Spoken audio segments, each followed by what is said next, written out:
Welcome to the Deep Dive. We've got a really interesting source to unpack today, shared by one of you. The deep dive into a personal creative project specifically. One person's journey changing their X, formerly Twitter, header image over the past couple of years. And the fascinating twist here is how they've been doing it. This isn't just, swapping out photos. They've been using a whole range of AI image generation tools to create these headers. And they all revolve around one singular, maybe slightly unexpected theme, the planet Uranus. Exactly. So our mission today is really to trace this personal creative evolution. We want to look under the hood at the technical process, the specific AI tools they used, explore some of the surprising challenges they ran into, and ultimately see what this kind of focused, iterative project tells us about using current AI for, specific artistic goals. Yeah, sounds great. Let's get into it. Okay, let's dive in. So this whole journey, it starts back in January 2022. The author's first Uranus header was, what you'd probably call a standard computer-generated image. Right. Yeah, nothing too wild just yet. What they pointed out about this initial CG image was its main visual feature. The rings of Uranus are shown almost vertical, relative to the ecliptic plane. Vertical. That's, interesting. Did they say why they like that specific orientation? Yes, they actually mentioned they specifically liked that vertical look. It apparently reminded them of a previous header they'd used for Saturn. Oh, okay. Which also had vertical rings. So there was already a kind of compositional preference there. Yeah. Even with the very first image. And I see here they also added the Milky Way in the background. They did, yeah. Apparently a plain sort of black sky just felt a bit too empty, even for, deep space. So they wanted that extra visual pop from the galaxy. Which makes total sense. Okay, so this was the starting point. A solid, fairly conventional CG image, but he was really just setting the stage for things to get, considerably less conventional later on. Right. Fast forward to December 2023, and you see this really dramatic shift. The next header is a definite jump into surrealism.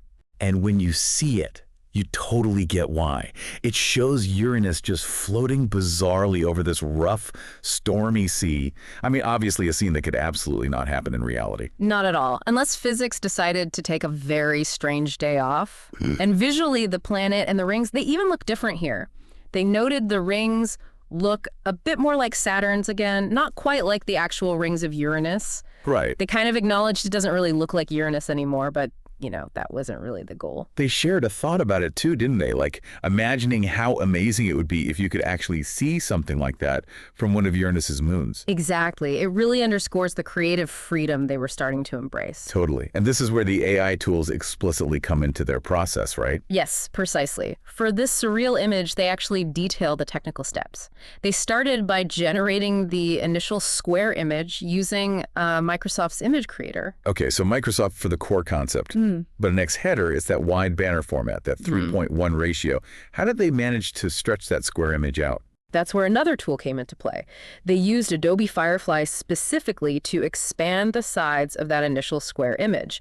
It basically creates more canvas horizontally. Ah, okay. And lets Firefly fill it in to match that 3.1 ratio needed for the header. So they're already chaining different tools together here. Microsoft for the idea, Firefly for the formatting. Exactly. And then they used Adobe Photoshop for some final tweaks and, refinement. This image really marks their first proper dive into integrating AI generation and AI editing to get this specific, quite non-realistic vision. Which then brings us to what they call the museum phase, starting around July 2024. And this is where the concept gets quite meta and frankly, pretty clever, I think. It really is. The new idea was to create headers that are literally images of a museum. And this museum is displaying the author's previous text headers, specifically the Uranus-themed art they'd made. So the header is a picture of a museum, and the art inside the picture of the museum is their old headers. That is brilliant. Isn't it? So, Museum version 1 pops up in July 2024. Their motivation wasn't necessarily that they were tired of the surreal one. but more that they were feeling the potential of Stable Diffusion AI and wanted to really explore what it could do. Okay, so Stable Diffusion for generating the whole scene this time. What did this first museum image actually look like? Well, they envisioned a museum setting, obviously. The central image displayed on the wall within this AI-generated museum was their previous header, that surreal Uranus over the sea one. Right. And then flanking it were other AI-generated Uranus pictures they'd made earlier with Microsoft Image Creator, but hadn't actually used as headers before. And this is where it gets really interesting. They explain why those side images hadn't been used before. They look great as square images. Apparently, one had a Milky Way background, another featured a moon that looked kind of like Titania. But when you tried to crop them or format them for that really wide 3.1 header ratio, they just ended up looking, well, a bit plain horizontally. That is such a practical insight, isn't it, into the challenges of aspect ratios with AI generation. A great square image doesn't automatically translate to a great wide banner. Exactly. And the museum concept was their creative solution. It provided this new frame, this context for those otherwise kind of unusable images. Right. So Stable Diffusion was the tool for this.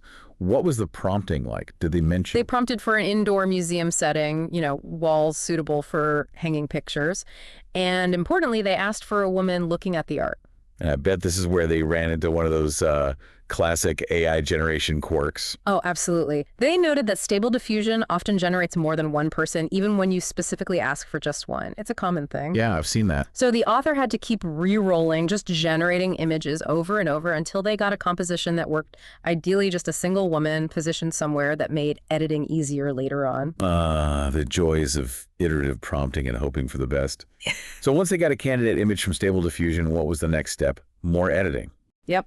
Then came the editing, using Firefly and Photoshop again. They had to clean up the AI output, remove any extra people Stable Diffusion had snuck in, Right.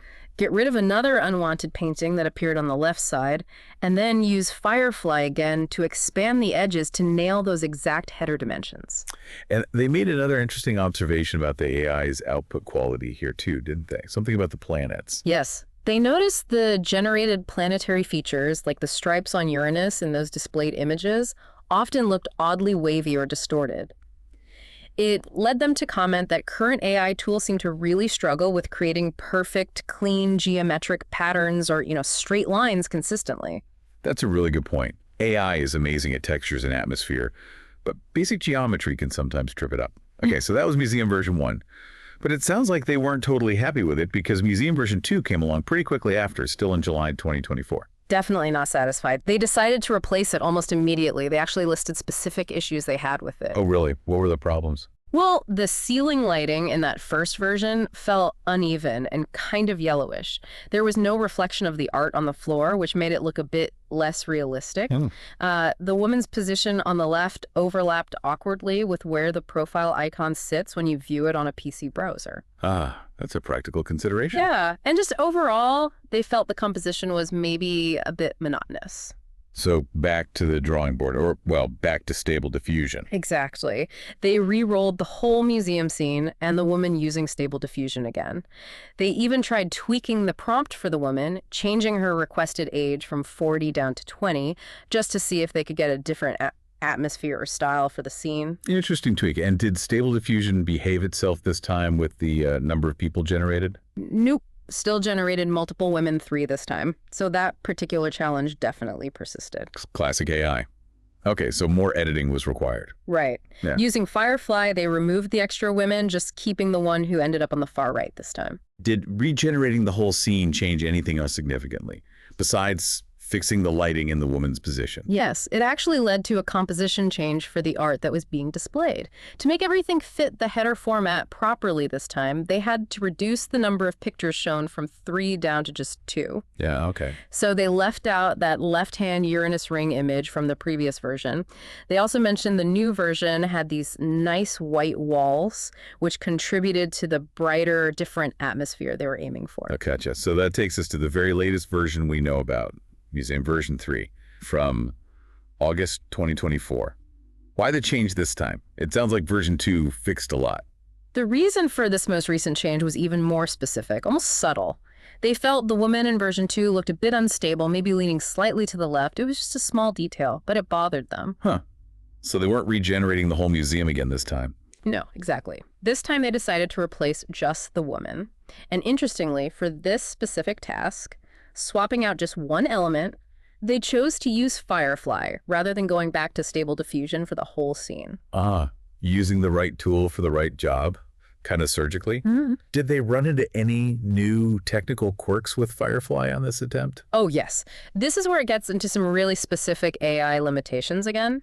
They tried prompting for a Japanese kimono for the woman's clothing, but Firefly consistently generated a yukata instead. Oh, interesting specificity problem. Kimono versus yukata, subtle difference, but a difference? Exactly. And related to that, they also couldn't get Firefly to generate specific Japanese footwear, things like white tabi socks or zori sandals. Wow. Which meant they had to get creative and basically fake the appearance of the feet in the final image through more editing. So even just replacing one element can get tricky if you're aiming for very particular details that the AI doesn't quite grasp yet. Did replacing the woman affect the overall composition at all? It did slightly, yeah. Because they matched the new woman's height to the previous one, the wall art ended up looking a little bit bigger in the final image. Okay. They seemed to feel this was an acceptable trade-off, though, for getting the pose and the look they wanted for the woman. And the author had a really fun, kind of relatable comparison for this final image, didn't they? They did. Seeing this woman in traditional Japanese dress looking at these large, prominent, screen-like images, it reminded the author of those classic sharp AQOS TV commercials. Oh, yeah. The ones featuring the actress Sayuri Yoshinaga. It's that funny moment when your personal creative project suddenly clicks with some familiar cultural reference point. That connection is fantastic. Yeah. So, okay, what's next for this museum series, did they say? Well, to wrap up their notes, the author feels the museum series is probably likely to continue for a while. They've even got some ideas floating around for future headers, right? Maybe taking the museum concept outdoors. Or perhaps viewing the images from inside a spaceship, which would bring the whole Uranus theme kind of full circle in a way. That would be cool. And they reflected a bit on their motivation for all this. You know, headers are definitely less frequently seen than profile icons. You have to actually visit the full profile page. Really? But the author clearly finds a lot of enjoyment in this process, this iterative creation, exploring the new tools, refining these details over time, just for their own satisfaction and the fun of the project itself. Wow. What an incredible look inside one person's really dedicated creative process and their very hands-on technical journey with all these different AI image tools. It really is fascinating to see that whole evolution, starting from a pretty straightforward CG render, then embracing surrealism with one set of tools, and then developing this layered meta-museum concept, iterating through multiple versions, using like a whole stack of different AI and editing software. And their journey just perfectly illustrates the reality of working with current AI, doesn't it? You get these unexpected outputs like the multiple figures, the struggles with geometry or specific clothing details. Right. And you really have to be iterative. You have to be persistent and willing to combine different tools and techniques, like using Firefly for expansion, maybe Stable Diffusion for complex scenes, and then Photoshop for that final polish, just to get closer to what you have in your head. It definitely highlights how personal creativity is adapting right alongside these tools. And it makes you think about those often overlooked digital spaces we curate online, you know, even something as seemingly minor as a header image. Yeah. And the surprising depth and honestly the personal joy that can go into continually refining those details and telling a kind of visual story over time. So here's maybe a thought to leave you with. As AI image generation keeps getting more sophisticated and more capable of precision and complexity, how is that going to transform the way we express ourselves and curate our digital identities? Not just with big splashy projects, but maybe in these smaller evolving corners of the internet, like a header image. What kind of unique, iterative personal art are we going to see pop up next?